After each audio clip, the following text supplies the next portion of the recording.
नमस्कार मित्रांनो, तुम्ही पाहता न्यूज महानायक. मी विकिते शेट्टीवार. उपजिल्हा रुग्णालय पांढरकवडा. आज उपजिल्हा रुग्णालय पांढरकवड्यामध्ये सर्व सिस्टर जे उपजिल्हा रुग्णालयामध्ये काम करतात आणि आपली सेवा देतात त्यांच्या समस्या जाणून घेऊया. पाहत राहा न्यूज महानायक. नमस्कार मित्रांनो, आज 20/8/2026 तर उपजिल्हा रुग्णालय स्थळ पांढरकवडा आपण आहोत. आपल्यासोबत जे पेशंटला सेवा देतात,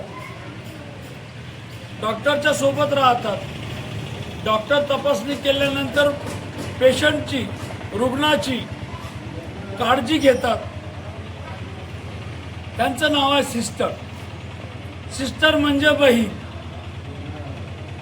तर सिस्टर म्हणा, नर्स म्हणा, इथे आहे. तर आज यांनी काम बंद आंदोलन सुरू केलेलं आहे. हा काम बंद आंदोलन आजच्या दिवशी आहे की अजून 2-4 दिवस आहे, त्याची माहिती घेऊ आणि घटना काय झाली त्याच्याबद्दल आपण सविस्तर माहिती घेऊ. तर थोडं समोर काय नाव मॅडम तुमचं? कातोरे. अच्छा, काय सांगणार तुम्ही, काय झालं नेमकं घटना? 18 तारखेला महागाव येथे काही रात्रपाळी करणारे आमच्या ब्रदर आणि सिस्टर लोकांवरती काही अज्ञात लोकांनी येऊन हल्ला केला. त्याच्यामध्ये गजाळी आणि लाथाबुक्यांनी मारहाण शिवीगाळ केलेली आहे. त्याच्याबद्दल आम्ही इथे निषेध व्यक्त करण्यासाठी आलेलो आहोत. हा काम बंद आंदोलन करत आहे.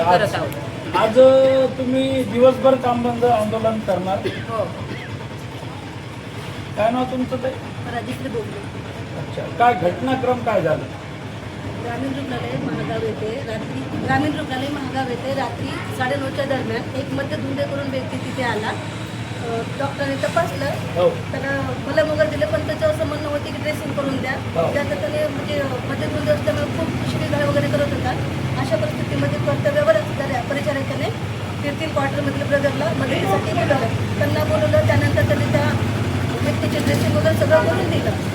त्यानंतर त्यांच्यामध्ये काहीही झालं नाही असं आम्हाला कळालं. परंतु त्या ड्रेसिंग वगैरे करून दिल्यानंतर तो व्यक्ती म्हणजे तुम्हाला मी पाहून घेतो असं म्हणून तो तिथून निघून गेला. आणि नंतर 15-20 मिनिटाच्या दरम्यानच जवळजवळ 15 ते 20 लोकांचा मत घेऊन तिथे तो रॉड घेऊन तिथे येऊन तेथील कर्मचाऱ्यांना शिवीगाळ देणं, त्यांच्यावर हल्ला करणं.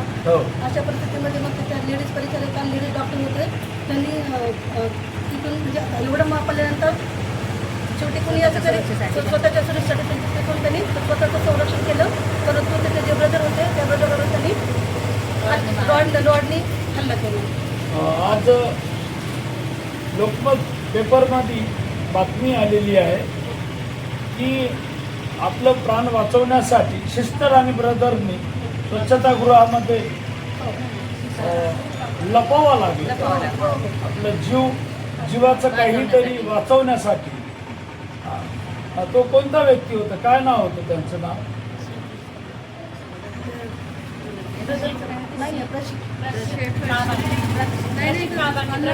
अच्छा. आणि आता तो रुग्ण होता, आता त्यांच्यावर काय पोलीस कारवाई काय केलं? पण पोलीस खूप लेट आले, खूप उशिरा पोहोचले. पोलिसांना कॉल केला परंतु पोलीस खूप उशिरा पोहोचले. त्यांच्यावर कारवाई झाली पाहिजे यासाठीच आम्ही आज इथे निश्चित करत आहोत. म्हणजे ज्यांनी मारहाण केलं तो रुग्ण आणि त्यांच्यासोबत असलेले 10 ते 12 लोक त्यांनी आपल्या सिस्टरला आणि ब्रदरला मारहाण केली काठ्या लोखंडी रॉडने. नाही म्हणजे ब्रदरवर केली.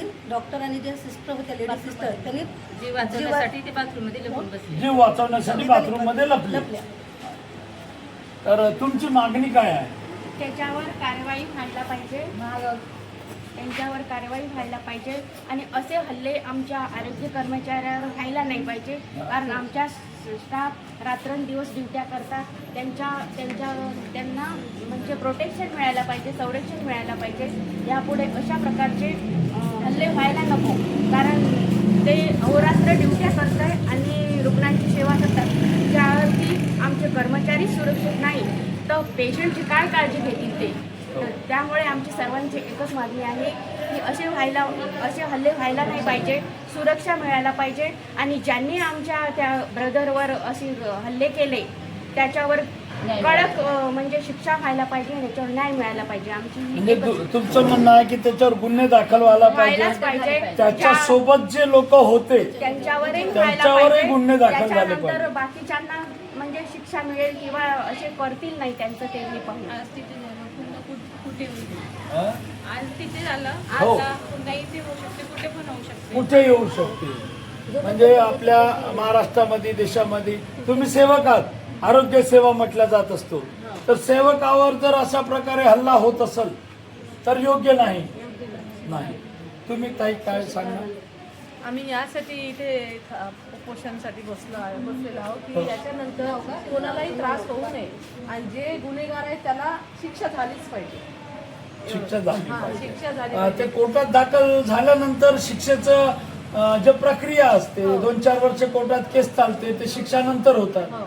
सध्या तर गुन्हे दाखल झाले. गुन्हे दाखल झाले पाहिजे, त्यांना पकडलं पाहिजे, कोणतरी ऍक्शन घ्यायला पाहिजे. ह्याविषयी जो हल्ला झालेला आहे त्याविषयी कोणतरी बोललं पाहिजे. आमच्याच जे आहे हो. डायरेक्टर सर आहे, समजा डीडी अकोला, सगळे जे अधिकारी आहे ते आमच्या सोबत राहायला पाहिजे. महागाव यवतमाळ जिल्ह्यातच येते ते. मग तुमचा बॉस डीन असतो ना, CS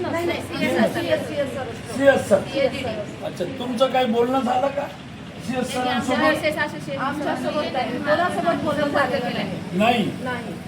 आणि ते कोणी विचारायला सुद्धा गेले नाही, तिथं पाहायला सुद्धा गेले नाही की का बरं असं झालं, महागावला महागावला काय घटना घडली हो. याबद्दल कोणी ऍक्शन घेतलेली नाही. नाही. हा, आत्ताच तुम्ही खबर किंवा म्हणजे माहिती घेतली का आजच्या माहिती दिवशीच? घेतली पण ते उशिरा रात्री गेले असं म्हणजे आम्हाला समजलेलं आहे. पेपरात बातमी वाचली होती वृत्तपत्रामध्ये हा. की 112वर त्यांनी कॉल केलेला आहे. हो, पण ते लेट आले. लेट आले, उशिरा आले पोलीस. उशिरा आले. हा. अच्छा. तोपर्यंत त्यांना सुरक्षा नाही मिळाली ना, मग लपून बसावं लागलं त्यांना. हो. मग त्यावेळेस जर काही अघटित घडलं असतं तर त्या व्यक्तीचं काय झालं असतं. त्याचा जीव जर गेला असता हो, तर मग त्याला कोण जबाबदार जबाबदार असतो. कोण असतं, तर त्याचा जीव तर गेलाच असता ना. हो. मग नंतर तुम्ही करून काही फायदाच नव्हता काही ना. फायदा नाही. असं आम्हाला आता याच्यानंतर अशी घटना घडू नये, त्याच्यावर कारवाई होईल तर बाकीच्या लोकांना वाटेल की असं होऊ शकते बा, तर मग ते करणार नाही ना हल्ले. नाही. आमचा स्टाफ एकट्या ड्युट्या करतात वार्ड, आमचे आणि कुटुंब त्यांना प्रोटेक्शन काहीच नाहीये, कोणी बोलायला तयार नाहीये. मग आम्ही करायचं काय? अजून त्या दोघी पण लेडीज होत्या. हा? ऑन ड्युटी त्या दोघी पण लेडीज होत्या, डॉक्टर आणि सिस्टर. डॉक्टर आणि सिस्टर तर महिला होत्या. महिला ठिकाणी सिक्युरिटी गार्ड नाहीये. अच्छा. महिला असल्यामुळं त्यांच्यावर काही प्रकार होऊ शकला असता. हो. तर त्याला जबाबदार कोण? कोण? कारण गार्ड वगैरे नव्हते का? गार्ड नाही, इथे गार्ड नाही. इथे गार्ड नाही आहे, सिक्युरिटी गार्ड गार्ड पोस्ट नाही आहे का? महागाव दोन्ही लेडीज असल्यामुळे उपजिल्हा रुग्णालय आहे का? ग्रामीण रुग्णालय आहे. ग्रामीण रुग्णालय. नाही, पण जेव्हा आम्ही सगळे कर्मचारी सर्वसामान्य जनतेची आम्ही काळजी घेतो, तर आरोग्य कर्मचाऱ्याची काळजी घेण्यासाठी शासनाने थोडं पाऊल उचललं पाहिजे. बरोबर आहे. मित्रांनो, यांचं म्हणणं आहे सिस्टरचं. महागाव इथे ग्रामीण रुग्णालय आहे, तिथे त्या ग्रामीण रुग्णालयाच्या नुसार गार्डची पोस्ट नाही आहे यांचं म्हणणं आहे. आणि आपल्या उपजिल्हा रुग्णालयामध्ये 2 ते 4 गार्ड इथे अवेलेबल आहे ना, तर आहे. तर समोर अशी घटना होऊ नये म्हणून या सिस्टर लोकांनी उपोषण, 1 दिवसीय उपोषण ठिय्या मांडला हॉस्पिटललाच, उपजिल्हा रुग्णालयाच्या पटांगणावर.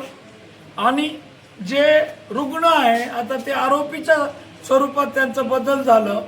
आता त्यांच्यावर गुन्हे दाखल कोणते होईल, काय कारवाई होईल यांची मागणी आहे की त्यांच्यावर सक्त कारवाई झाली पाहिजे, गुन्हे दाखल झाले पाहिजे. आणि त्याला जे पीडित आहे त्यांना न्याय मिळाला पाहिजे, त्यांना सजा झाली पाहिजे.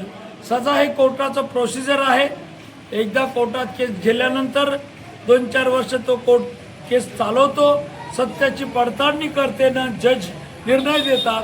तरी पण आज त्या सिस्टर ताईंचं मागणी आहे तात्काळ चौकशी करून त्या आरोपींवर आणि त्याच्या सहकार्यावर 10 ते 12 लोकांचं एक सहकार्य त्यांनी लोक होते असं यांचं म्हणणं आहे.